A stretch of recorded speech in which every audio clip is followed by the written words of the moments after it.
This year, Palestinians will experience a Ramadan like no other. The Muslim month of fasting is being observed in the face of famine. Israel is restricting what food, medicine and essential life-saving supplies can get into Gaza. The number of people who have starved to death has risen to 25. And instead of spending time together with family in their homes, Palestinians who have already been displaced multiple times are under constant attack. Explosions occurred in the southern city of Rafah shortly after dawn.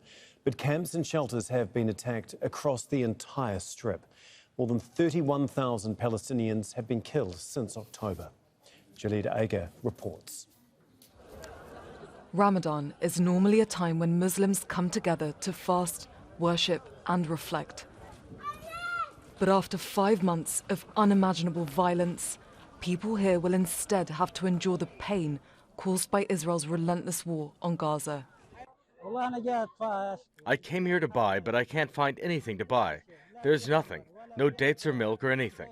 One can't find anything for their children.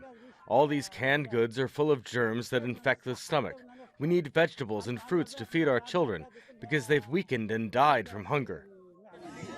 More than 2 million people are being forced to live with little to no water or food. Israel is refusing to let enough aid in. The supplies that do exist are unaffordable. The holy month has added meaning here. I think this Ramadan will add to the tragedies of the Palestinian people, a new tragedy and a new torment. The situation is very difficult, and any person who says that they can endure the pain of this month financially, spiritually, mentally, look over all of this market in vain. No one can afford to buy anything. Every single person in Gaza has lost a loved one or knows someone who has. And friends and families are torn apart, unable to celebrate together. This year's Ramadan is different from previous years. First of all, we are far away from our loved ones, our families, relatives and friends in the north. Everything is different. Israel's indiscriminate attacks have destroyed or damaged at least 184 mosques in Gaza. But faith is undiminished across the strip, and Palestinians say they'll keep praying for the war to end. Julie Dager, Al Jazeera. Hani Mahmoud joins us now on the phone from Rafah. And Hani, this Ramadan was always going to be completely different there in Gaza. Can you just give us a sense of what it is like there this morning?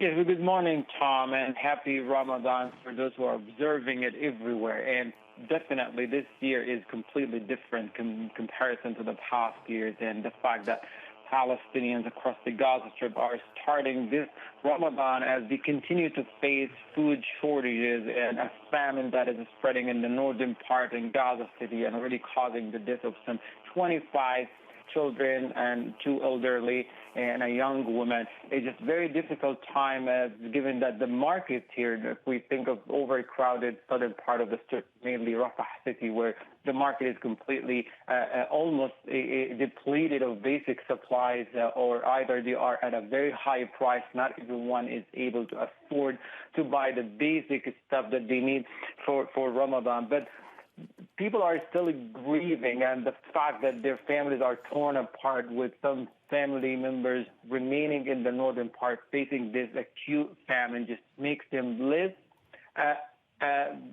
excited about this holy month, or starting to celebrate it. And everyone almost we talked to, or we've known so far within the past 5 months of this genocidal war has at least lost a family member or a relative or a loved one or someone that they know from their networks. Just make it very difficult for people to continue. Maybe the hardest part is the fact that people use to prepare and to start day one of Ramadan with festivities and decoration and lights and lanterns everywhere in the streets and markets and mosques that are, the vast majority of them now are gone or destroyed.